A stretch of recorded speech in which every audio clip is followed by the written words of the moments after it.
Thanks for watching. Welcome to YouTube. Hey, we're doing a 9-month update. We're going to start out here for a minute. This is where we're going to put our house. Right where I'm standing is like the front porch.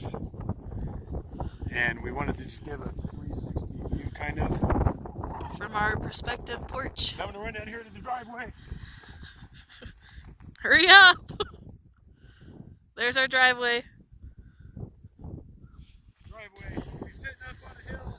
Another part of our driveway. So we'll be sitting up on a hill, and that's pretty much going to be our views from our porch once we get our house built. Your hat's on sideways. Is it? And we're back inside where it's nice and warm. So it looks bright and sunny outside. I mean, it is, but it's really windy today, and it's only like 37. Yeah. So, but sun's good because the sun's deceiving. It keeps our solar system going, and it's drying out the ground. Yes, which is nice. Yeah, because we saw dust for the first time in a while. Yeah, that was cool. So the house, we're like pretty sure this is going to be a thing. Hopefully by the end of February we'll get it kind of ordered, and then hopefully by the end of March, as long as the roads hold up, we should have it. If not, then it should be April or May. Yeah. We got to have the roads good. We got to do a little work to fix all the ruts. Yep. And also clear our area. And then clear out that area. Leveled. It'll be easier. And level it. Stop it, Sambino. Cat's trying to attack the back of the phone. He's an asshole. So we're pretty stoked about the house. Mm-hmm. Now we've got, I think, some reasons why we're gonna go from an RV to a house. Yep. So we've been in the RV for 9 months now. Mm-hmm. So we know we can do it, and we know we can make it, but space is really tight. And it really wasn't a problem in the summer because we had our, cook set up outside and could kind of just hang out there and not really spend a whole lot of time in here. But as it gets colder and as, the winters kind of hit and the wind and stuff, it's hard to sleep because you hear the wind all night long.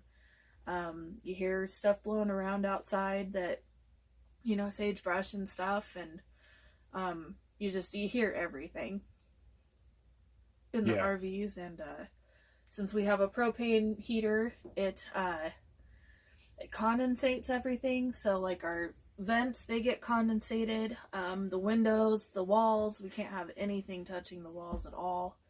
Otherwise it gets wet, and then it gets the stuff wet and they don't dry out. So we discovered the shelf up above the closet was everything touching the wall was wet, so all of our sheets and pillowcases and half of his clothes and half of mine that were up there, we lose a lot of space in the winter due to not being able to use it. That space plus the furnace plus the jugs of water. Yeah, we have to keep our water inside. And then all of our cooking is inside instead of outside, so it just really shrunk our area. But we did learn some valuable lessons, I think. One, how big was our house in Idaho? 1,349 square feet.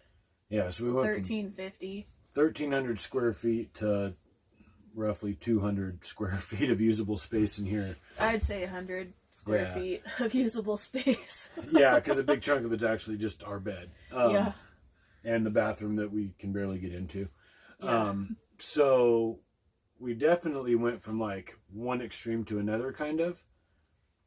And it really gave us, I think, a good idea of what it gave us we good really insights. Need. Yeah. That we don't need 1,300 square feet, but we need more than 200 square feet. So, or if we were going to do 200, we need to be able to like design it exactly the way we want. Yeah, to get some space and but we're actually going to be the way we want to. We're going to be a little over 400. Yeah. I think we'll have like 436 something like that usable square feet. Yeah. Yeah. And then there's a 4-foot porch on the front of it too, but So yeah, it gave us more clarity. In fact, I was on Facebook and somebody who does like real estate or something was asking like what's your perfect size house, and I saw these people with 4,000 and just like these crazy numbers, and I'm like, seriously, 400. I would be really happy with 400 square feet. And we saw the layout of this house. It's just an empty shell, and all the inside we're going to build how we want. We're going to take our time and do it slowly over time. Mm-hmm. We're going to get it insulated. Well, we will insulate it. And get a wood stove.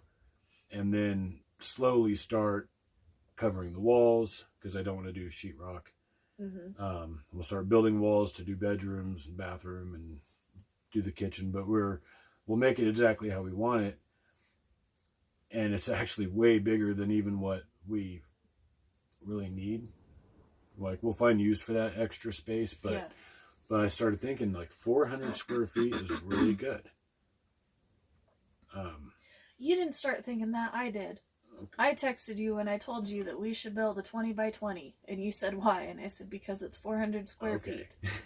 That's fine. And you were like, so is whatever random ass numbers. Yeah. 20 by 2 or something. Yeah, it was a 2 foot by 20 foot. I think that'd be good. Anyway. That's only 40. Anyway, 400 square feet. This has given us a lot of perspective. We don't need a lot of house space. No, we don't. Now we are going to keep this trailer. It's going to be a guest house of It's sorts. going to still be our kitchen and bathroom for a while. As we're building the house. It might even be over a year, I don't know. But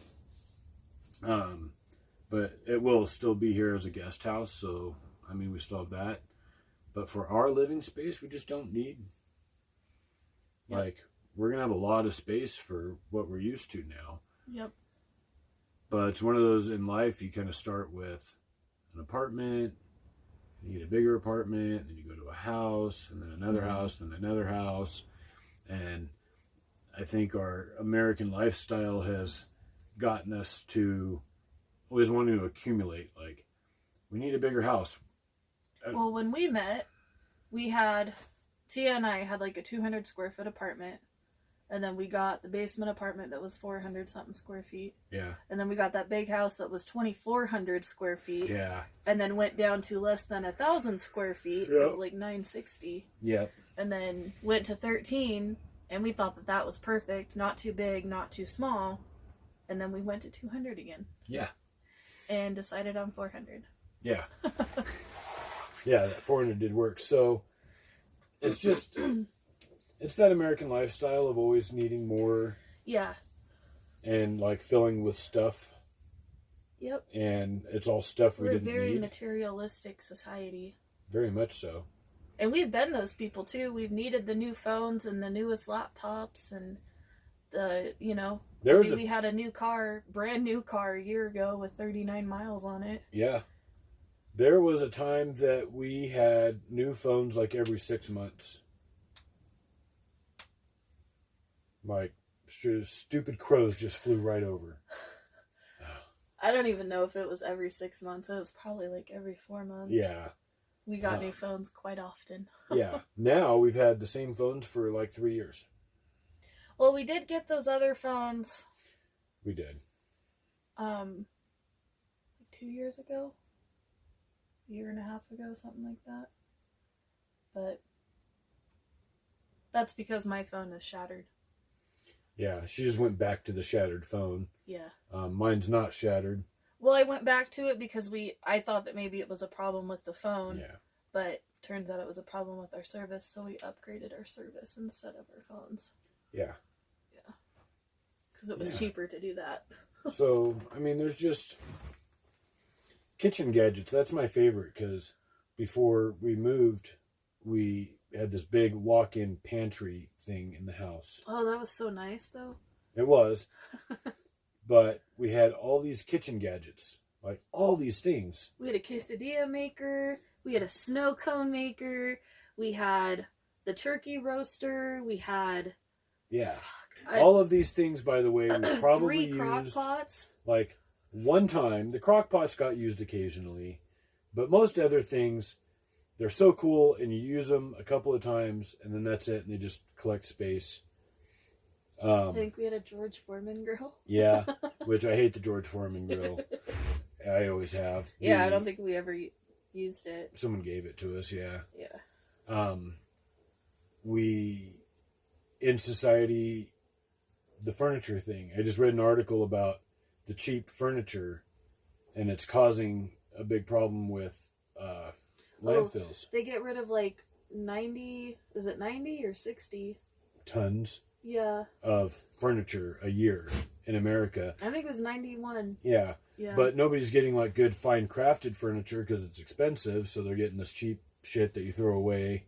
This couch is one of them. Yep, this couch is one of them. It was $120. It's a Cluck. Yep. But we could get it through the skinny door of the RV. That's actually the reason why we got it. Yeah. It's terribly uncomfortable. We don't like it, but it is more comfortable than what the other one was. Than what was in here that was, 30 years old.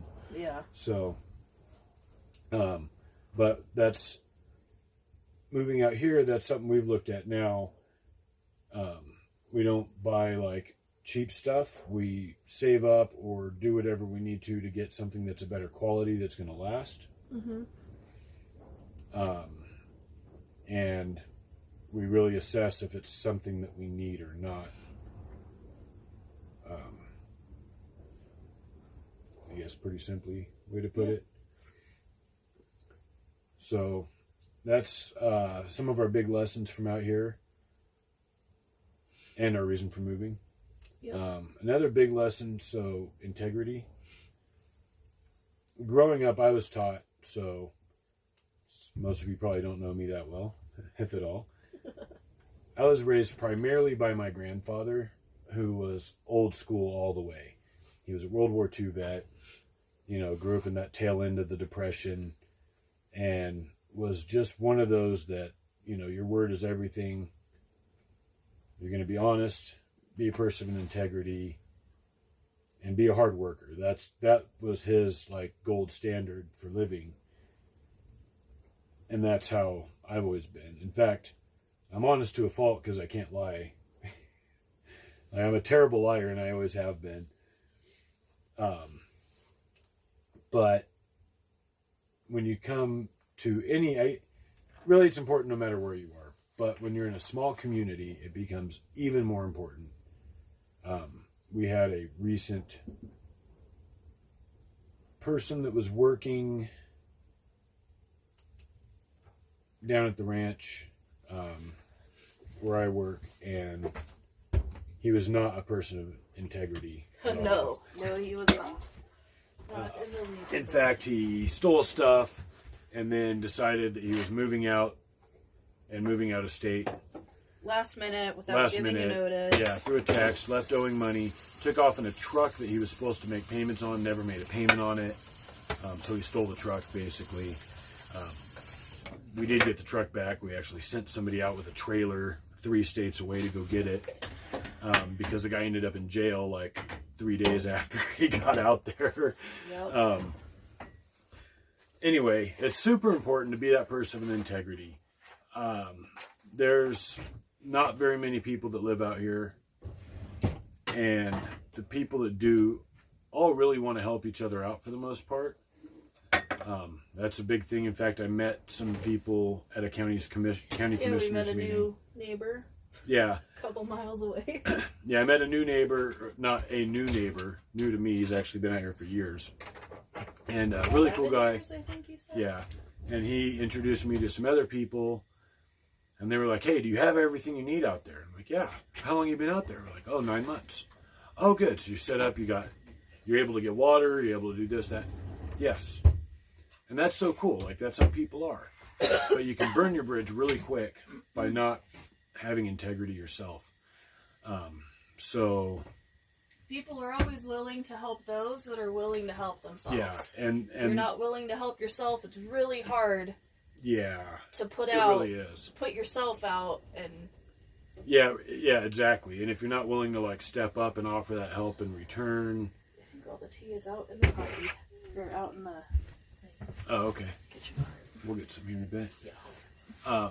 So yeah, it's really important to have that, I guess, moral compass. Yeah. The guy that moved was getting a very bad reputation around town, to the point where I met a neighbor, and one of the first questions is, "Hey, there's this green truck that flies down this road. Do you have any idea who that is?" Actually, I do. He was tearing the roads up. Yes. I mean, just bad. So the first time that you take something without asking, not follow through on a promise or something like that, that starts spreading real quick. So if you're... Word of mouth can kill you real quick in a small town. If you're looking at moving off grid or moving to a smaller area, kind of changing up your lifestyle, keep that in mind. That's very important. Because I've seen now, just in the 9 months, people come out and maybe pretty much right away kind of do that and had to move back out of state, because ultimately I think that's why he took off. He burned too many bridges and was like, I need to get out of here. Yeah. And that can happen real quick. So that's important, I think. What else? We still love our views. Yep. We still have our views. They're very nice. Still pretty well in awe every time we see the sun or the moon, sunrise, sunset, the moon out. We got the big supermoon coming up tomorrow night. Tonight. Tonight? Yeah, it's tonight. Tonight will be a supermoon. It's the 4th largest supermoon this year. Yep, and we're super stoked because it's very clear skies, and it's supposed to stay clear. Yep. And it's going to be bright as shit, though. It is. Oh, man. So we took the aluminum coverings off the end windows because the wind rattled them really bad. And we haven't put curtains up on them yet. And the other windows, we have plastic sheeting up, so it still lets light through.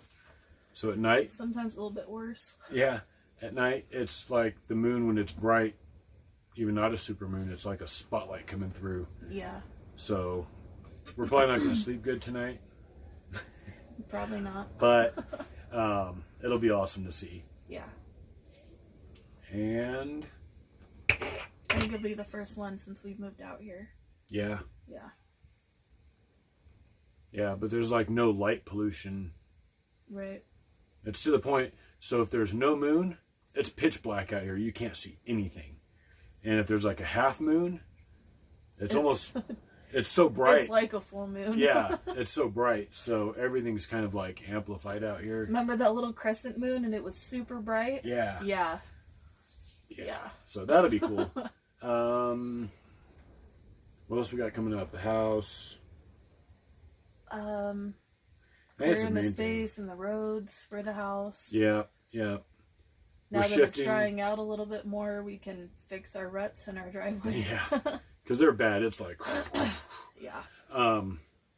We are shifting priorities this year. We wanted to do like a greenhouse. Yeah, we had a whole cellar. list of projects that we were going to do, and most of those are probably going to get pushed off to next year. Yeah. Oh, the wildflowers. Oh, yeah. We are going to plant wildflowers, though. We got them off of Amazon for specifically a dry area because we don't get a whole lot of rain or anything. So what we're going to do is we're going to try and spread these seeds out in little clumps here and there. And during, the rainy season, so that we don't have to make sure that we keep it wet because we just don't have the available water to do that, or the time. I don't, anyways. To walk the property and remember where we planted them. That's the bigger concern. So, anyways, it's a mix of annuals and perennials, but we're going to do this kind of as a base for our bees that we're wanting to do. Maybe next year, it could be the year after, though. But we want to see how our options are going to work out with wildflowers and kind of go in that route. It's cheaper to buy a bag of seeds than to buy, a lavender plant and fruit plants and that kind of thing, where they take a little bit longer to establish, number one. But number two,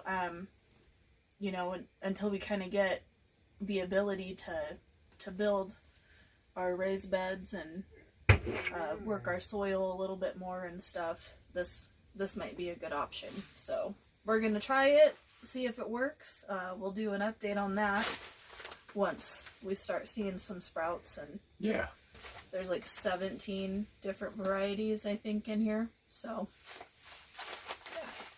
it'll add to it. I do love the desert landscape, but a little more color out here might be nice. There's actually quite a few, like on the other side of the washout. There's quite a few colored flowers and stuff. We just don't have a whole lot on our specific lots. Yeah, so, we've got a few, but yeah, we're gonna try maybe add a little bit more. Having more, and then as we start doing the beekeeping, it'll give a good food source for the bees. You're fine. You can come in a minute. Yeah.